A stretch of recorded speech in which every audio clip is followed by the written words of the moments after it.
Guys, welcome back to my channel.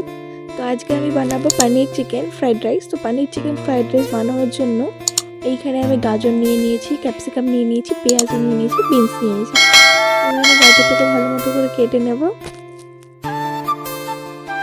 এখানে আমার গাজরটা কাটা কমপ্লিট। এবার আমি ক্যাপসিকামটাকে ভালোভাবে কেটে নেব। ক্যাপসিকামটাকে এখন আমি ছোট ছোট পিস করে পাতলা পাতলা করে কেটে নেব। এখানে ক্যাপসিকামটা কাটা হয়ে গেছে। এখন আমি পেঁয়াজটাকে ভালো মতো কেটে ছাড়িয়ে নেব। এখানে আমি এখন বিনসগুলোকে ভালোভাবে ছোট ছোট পিস করে কেটে নেব।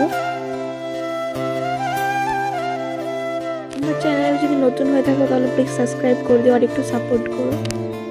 এখানে আমার বিনসও কাটা হয়ে গেছে। এবার দেখতেই পাচ্ছ, এবার আমি পনিরটাকে ছোট ছোট পিস করে কেটে নেব।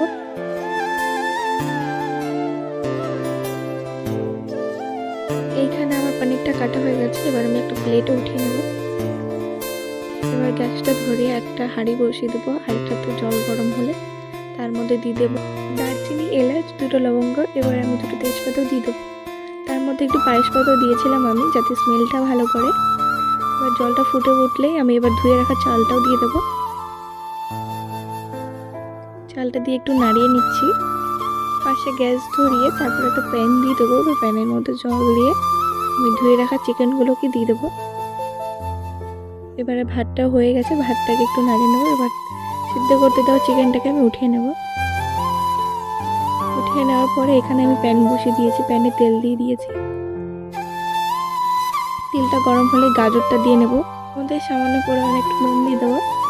নুন দিয়ে দেওয়ার পরে আমি যে সবজিগুলোকে কেটে রেখে দিয়েছিলাম সেগুলো সব দিয়ে ভাজবো।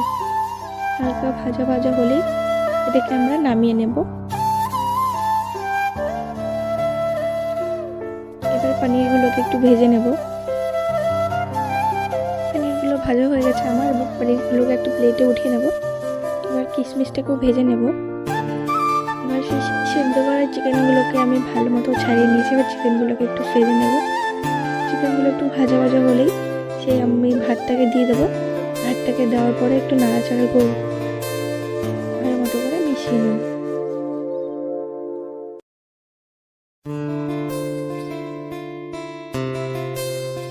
এইখানে আমার মেশানো কমপ্লিট। এবার আমি সে ভেজে রাখা সবজিগুলোকে দিয়ে দেবো। সবজিগুলোকে দেওয়ার পরে ভালো করে মিশিয়ে নেব। মেশানোর পরে আমি যে পনিরটাকে ভেজে রেখেছিলাম সে পনির আর কিশমিশটাকে একদম উপর দিয়ে দিয়ে ভালো করে মিশিয়ে নেব। পরিমাণ মতো নুন দিয়ে দেবো। নুন দিয়ে হয়ে গেলে এবার আমি ভালো মতো করে মিশিয়ে নেব। মেশানো হয়ে গেলে আমি এবার লাস্ট ফিনিশে দিয়ে দেবো চিনি। তবে তোমরা যেমন পরিমাণে চিনি খেতে চাও, যেমন মিষ্টি খেতে চাও, তুমি তেমন পরিমাণে চিনি দিতে পারো। তো আমার বাড়ির কেউ অত চিনি পছন্দ করে না মিষ্টি, তাই আমি পরিমাণ মতো অল্প দিয়েছি। দেখতে পাচ্ছ আমার হয়ে গেছে, দুর্দান্ত খেতে হয়েছিল।